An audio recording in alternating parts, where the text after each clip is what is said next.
তাহলে বন্ধুরা, আপনারা দেখে নিশ্চয়ই বুঝতে পারছেন যে আপনাদের সাথে আজকের কী ব্লগ নিয়ে চলে এসেছি। আমার জিমে ওয়ার্কআউট করি যেগুলো, সেগুলোই আপনাদের সঙ্গে শেয়ার করতে চলে আসলাম। তো এটা এখন আপার বডি ওয়ার্কআউট হচ্ছে, তারপর লোয়ার বডিরও হবে। তো সব ওয়ার্কআউটের এক একটা পার্টের এক একটা নাম আছে। আমার অত ওই 3 মাস মাত্র তো হচ্ছে, সেই কারণে আমি এখনও সব কিছুর নাম জেনে উঠিনি, মনে থাকে না। তো আমি যেভাবে ওয়ার্কআউট করি প্রত্যেকটা দিন, তো আপনাদের সঙ্গে সেটুকুই শেয়ার করতে চলে আসলাম। আপনারা দেখতে থাকুন, সঙ্গে থাকুন। কীভাবে আমি সকলেই যার যেরকম শরীরের গ্রোথ, সেই হিসাবেই আমাদের ট্রেনার আমাদের ওয়ার্কআউট করায়।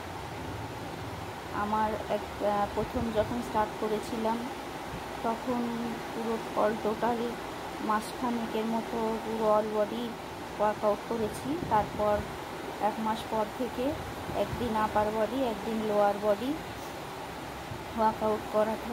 তো এখন আপনাদের সঙ্গে যেটা শেয়ার করছি, এটা আপার বডির জন্য হচ্ছে। চেস্ট, হ্যান্ড, ব্যাক সব কিছু এগুলো পরপর, যেমন যেটা পরপর করতে হয় আমাদের ট্রেনার সেইভাবেই বলতে থাকে, ইনস্ট্রাকশান দেয়, আর আমরা সেইভাবেই ওয়ার্কআউট করি। এবার প্রথম ওয়েটগুলো অল্প হালকা পরিমাণে নিতে হতো।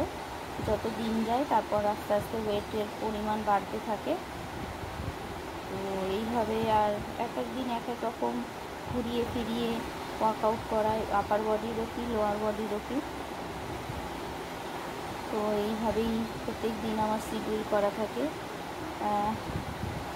ডেতেও হয় আর নাইটেও হয়। তো আমি সকালটা জয়েন করতে পারি না, সকালটা টাইম হয়ে ওঠে না, কিন্তু সকালটা করলেই বেশি ভালো, ফ্রিভাবে করা যায়, ফ্রেশ থাকে মাইন্ডটা।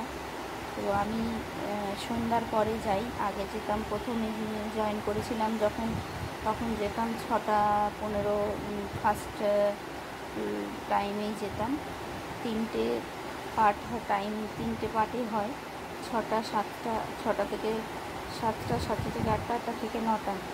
তো আমি দোকানে কাজের জন্য নানান রকম প্রবলেম হতো বলে, যেতে অসুবিধা হচ্ছিল বলে আমি টাইমটা চেঞ্জ করে 8টায় করে নিয়েছি। দোকান বন্ধ করে রেখে দিয়ে তারপর যাই।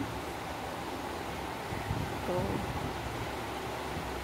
প্রতিদিন আমার সোম থেকে শনিবার পর্যন্ত এইভাবেই রুটিন করা থাকে। আর এই 5-6 দিনের মধ্যে একদিন আপার হয়, একদিন লোয়ার হয়।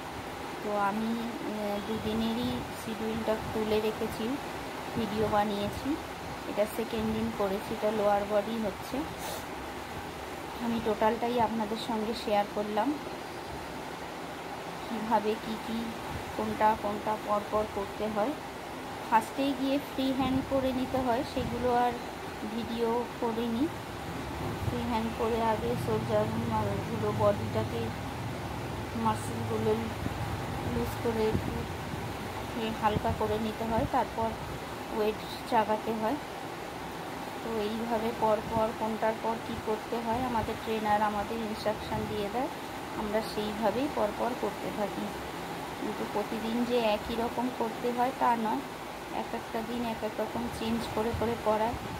তো আমার এই ওয়ার্কআউট দেখে যদি আপনাদের কারোর কোনো উপকারে লাগে, তো আপনারা আমাকে শেয়ার করবে, জানাবেন।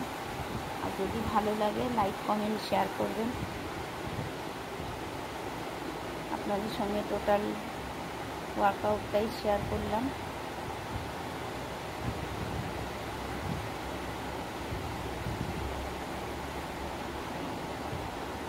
ভিডিওটা যদি আপনাদের, এটা টোটালি একটু নতুন করলাম, কেন আমি বেশিরভাগ সময় পার্লারের কাজ, ঘরের কিছু অন্য রান্না বান্না, অনেক কিছু ঘুরতে যাওয়া, প্রোগ্রাম, এইগুলো দিয়েছি। এটা টোটালি একটু অন্যরকম। যদি আপনাদের কাজে লাগে আপনারা নিশ্চয়ই একটু লাইক করবেন, কমেন্ট করে জানাবেন। আর যখন টোটাল ওয়ার্কআউট করা হয়ে যায়, লাস্টে এটা ফ্রি হ্যান্ড আবার করে নিতে হয়। এটা পেটের জন্য, এগুলো এটা আপার বডির জন্য হয়, লোয়ার বডির জন্য হয়।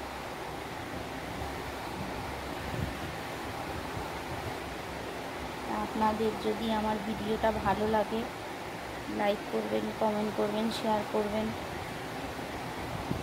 আমার চ্যানেলে ভিউজটা এখন সেইভাবে আসছে না, আপনাদের হেল্পে যদি আপনারা ভালো লাগে একটু আমার একটু ভিডিওটা সকলে দেখুন আর শেয়ার করুন। আর কিছু বলার নেই, যদি ভালো লাগে কমেন্ট করে জানাবেন। আর আমার এটাতে যদি কারোর উপকার হয় তারাও একটু সেটাও জানাবেন কমেন্ট করে, যে কেমন লাগলো আমার ভিডিওটা আপনাদের। তো আপনারা দেখতে থাকুন, সঙ্গে থাকুন। Thank you.